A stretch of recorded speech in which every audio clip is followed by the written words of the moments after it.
Hi, everybody. Jimmy DeYoung. Welcome to Prophecy Today video. On this special edition of Prophecy Today video, a focus on Israel at 64, the Jewish state of Israel, 64 years old, and many world leaders say that this is a miracle. It's a fulfillment of Bible prophecy. Prime Minister went to Russia this last year. He told the president there that Ezekiel 38 has been fulfilled. Well, we'll talk about Ezekiel 38 in just a moment. Israel at 64 is proof that Bible prophecy has and will be fulfilled. Now, that's exciting when you stop to think about it. More on that in a moment.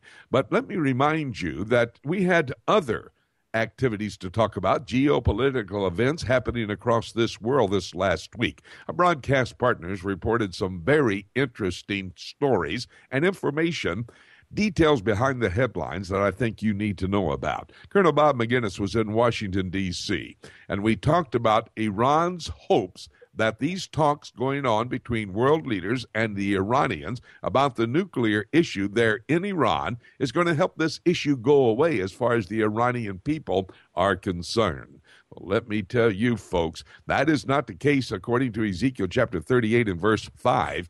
Because in verse 5, it mentions one of the nations that will align themselves against the Jewish state of Israel, and in the text, it's Persia. Now, until 1936, Persia was known for that part of the world and by that name. But in 1936, it was changed, and they gave 3 states out of that piece of real estate.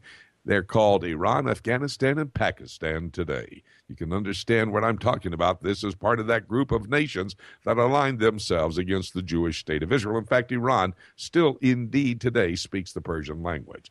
Bob also talked about the South China Sea military exercises, the United States and the Philippines collaborating, and China is a bit much concerned about this. Well, remember, China is talked about as the kings of the East, Revelation chapter 16 and verse 12. And then we were talking about South Sudan and the Sudan. These 2 countries, there was one country, they split to 2 countries this last summer. They're about to go to war. Again, that brings in the information that can be found in Ezekiel 38 about that alignment of nations. We went, of course, to Jerusalem to David Dolan, our broadcast partner there. He gave us some insight about what's happening and what the prospects for the future are as we look at Israel at 64. But also he talked about what's going on in the intelligence community and the political aspects of what's happening in the state of Israel today. Very important information that he talks about. Then he gave us a list of nations that are causing some problems. You've got Syria in the north. You've got Egypt in the south. Folks, that is Daniel chapter 11, verses 40 to 43, the first 2 states that will make a move against the Jewish state of Israel. Now, we were just simply talking about geopolitical activities today with David Dolan, and everything we talked about, it seems to be setting the stage for Bible prophecy to be fulfilled. And I've got to tell you, I can never have a conversation with Dr. Rob Congdon as we look at the European Union without getting excited about what is taking place. In fact, when I read this story, and then when we had the discussion earlier on this broadcast with Rob Congdon about the European Union foreign ministers wanting to put in place a super president for the European Union. Did you hear that phrase? A super president. Well, you look at Daniel chapter 7 and verse 8, that little horn is going to become that super president. He has a number of names in the Bible. In Daniel chapter 7, verse 8, he's the little horn. In Daniel 9:26, he's the prince that shall come. In Daniel 11, verse 36, the willful king. Jesus referred to in Matthew 24, this individual as the false Messiah. The Apostle Paul in 2 Thessalonians chapter 2 called him the wicked one, the son of perdition, the man of sin. John the Revelator, chapter 13, verse 1 of Revelation, calls him the beast out of the sea. But John also wrote a book, his first epistle, 1 John, and chapter 2, he calls him the Antichrist. Sounds to me that's a description of a super president for the European Union. So, my friends, when we talk about political events here on Prophecy Today, when we use our broadcast partners to give us details behind the headlines, it helps us to understand how we're quickly moving into that prophetic scenario that can be found in God's Word.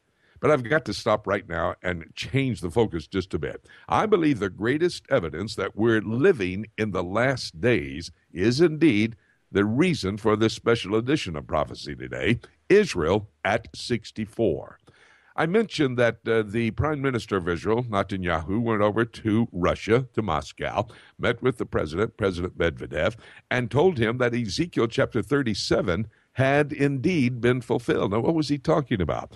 Well, in Ezekiel chapter 37 and verse 7, the Lord is talking and using apocalyptic literature there. He's having Ezekiel to stand in a valley of dry bones, and the bones start to come together in verse 7. That's the regathering of the Jewish people from all across the world, out of 108 nations of this world. In the last 100 years, Jews have come back. More than 5 million Jews now living in Israel. And then when the breath of life and the skin is put on these bones that have come back, the skin, it comes in verse 8 there of chapter 37 of Ezekiel.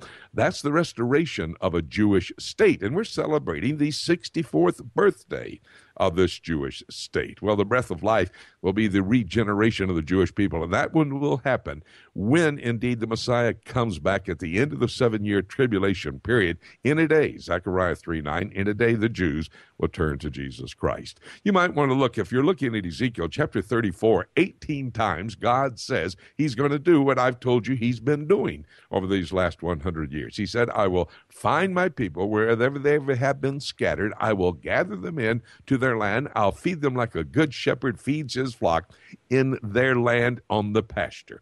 It's an amazing time to be able to study God's word and see it being fulfilled right before our very eyes. That's Ezekiel chapter 34. In chapter 36, he talks 35 times about the land.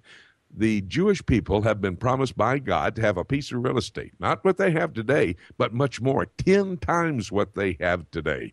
And I love the verse in chapter 36 where it says in verse 22, the Lord doesn't do this for the Jewish people. He does it for his holy name's sake. When he could not make a promise any other way except by using his name to make that commitment to the Jews, he did it for his holy name's sake. He follows through. Of course, Ezekiel 38 is talking about the alignment of the nations. And on this broadcast, we gave you information that nations are aligning, ready to try to come in and wipe out this Jewish state. Even at 64 years of age, they've been in this tough neighborhood for a long time. Their enemies are trying to destroy them. What I've been talking about is all that's going to take place during the tribulation period. But prior to the tribulation, it's the rapture. You know, that rapture could happen at any moment. And having said that, nothing left for me to say on this special edition of Prophecy Today, Israel at 64, except let's keep looking up until...